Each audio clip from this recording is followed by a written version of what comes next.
तंवर राणा का सर भारत में प्रत्यर्पण हो रहा है, उसको भारत लाया जा रहा है, कितनी बड़ी उपलब्धि है ये हमारे देश के लिए? ये देश के लिए, मिनिस्ट्री ऑफ एक्सटर्नल अफेयर्स के लिए और एनआईए के लिए ये बहुत बड़ी अचीवमेंट है।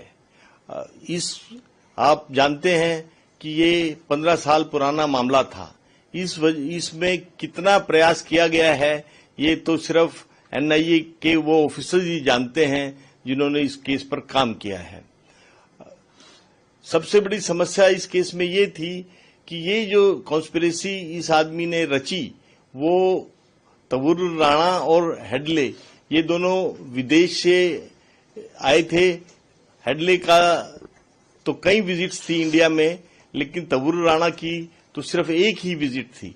और हमारे लिए full proof evidence, because extradition के मामलों में हमें पहले तो अमेरिकन अथॉरिटीज को कन्विंस करना था और फिर अमेरिकन अथॉरिटीज ने को इन टर्न यूएस की कोर्ट्स को कन्विंस करना था इस आदमी की, तंवर राणा की एक्स्ट्राडिशन के लिए। तो इसमें रेगुलरली अमेरिकन अथॉरिटीज से क्वेरीज आती थी जिनका जवाब एनआईए देती थी और डिफरेंट लेवल्स पर इस केस पर काम किया गया। पॉलिटिकल लेवल पर केंद्र सरकार ने काम किया, विदेश मंत्रालय ने अपने लेवल पर वहां के विदेश मंत्रालय के साथ काम किया और एनआईए ने वहां की प्रोसिक्यूशन एजेंसी के साथ काम किया और बहुत बहुत एफर्ट्स के बाद, मेहनत के बाद ये संभव हो पाया है। सर, जो ये प्रोसेस होता है और कई सारी चीजें होती है जिसपे सामने वाली अथॉरिटीज को हम कन्विंस करते हैं, क्या क्या चीजें होती है जो बाधा डालती है एक्स्ट्रेडिशन में? देखिए, पहली तो बात पॉलिटिकल विल, क्योंकि इसका एक प्रोसीजर जरूर है, लेकिन कुछ मामलों में, कितने ही मामलों में वो चाहे आप कितना भी एविडेंस आप उस देश को दीजिए, वहां की कोर्ट्स को दीजिए, एक्स्ट्रेडिशन नहीं होता है। भारत पाकिस्तान को दाऊद इब्राहिम के बारे में या लखवी के बारे में या हाफिज सईद के बारे में इतना फुल प्रूफ और कन्विंसिंग एविडेंस देता रहा है, लेकिन कोई एक्स्ट्रेडिशन का सवाल नहीं है। तो पहली बात यह है कि तंवर राणा के मामले में पॉलिटिकल विल भारत की भी थी और अमेरिका की भी पॉलिटिकल विल थी, जिसकी वजह से ये प्रोसेस आगे बढ़ पाया। फिर जो वहां का जुडिशियल प्रोसेस है उसमें सबसे इम्पोर्टेंट चीज ये होती है कि कोई भी जो ऑफेंस होता है वो इंडिया में भी ऑफेंस होना चाहिए और होस्ट कंट्री में भी वो ऑफेंस होना चाहिए और उसके लिए connecting evidence, full proof evidence होना चाहिए, जो नेशनल इन्वेस्टिगेशन एजेंसी की टीम ने बहुत मेहनत करके वहां प्रोवाइड कराया।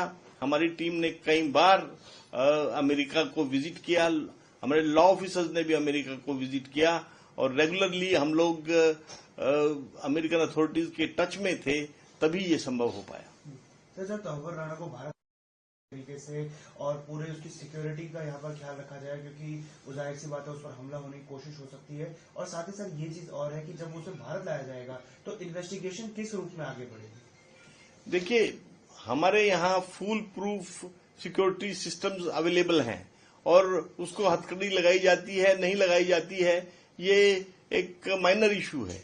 इस इम्पोर्टेंट चीज ये है कि हाँ, भारत सरकार, दिल्ली पुलिस और एनआईए इंश्योर करेगी कि उसके ऊपर किसी तरह की फिजिकल आंच ना आए और इंश्योर करेगी कि उसका प्रॉपर इंटेरोगेशन हो, उससे जो भी एविडेंस मिल सकता है उस एविडेंस को हम कलेक्ट करें और जिस केस में उसको लाया जा रहा है उस केस में उसकी इफेक्टिव प्रोसिक्यूशन हो सके और केस को लॉजिकल कंक्लूजन तक ले जाया जा सके। कौन कौन सी एजेंसी सर इसमें अपनी जांच को आगे बढ़ा सकती है? देखिए, उसको इंडिया में एनआईए के केस में लाया जा रहा है तो इन्वेस्टिगेशन में बेसिकली उसका प्रोसिक्यूशन इसी केस के तहत होगा, लेकिन भारत की दूसरी इंटेलिजेंस एजेंसीज भी उसकी इंटेरोगेशन में शामिल होकर उससे जो है दूसरे टेररिस्ट से उसके लिंक और अमेरिकन आईएसआई से उसके लिंक और उन सबका आपस के कनेक्शंस के बारे में जानकारी प्राप्त कर सकते हैं, जिसको वो अपने रिस्पेक्टिव केसेस में यूज कर सकते हैं। पर जहां तक मेरा मानना है इसकी प्रोसिक्यूशन इसी सिर्फ एनआईए की केस जिसमें इसको लाया गया है उसी में हो सकती है। Thank you.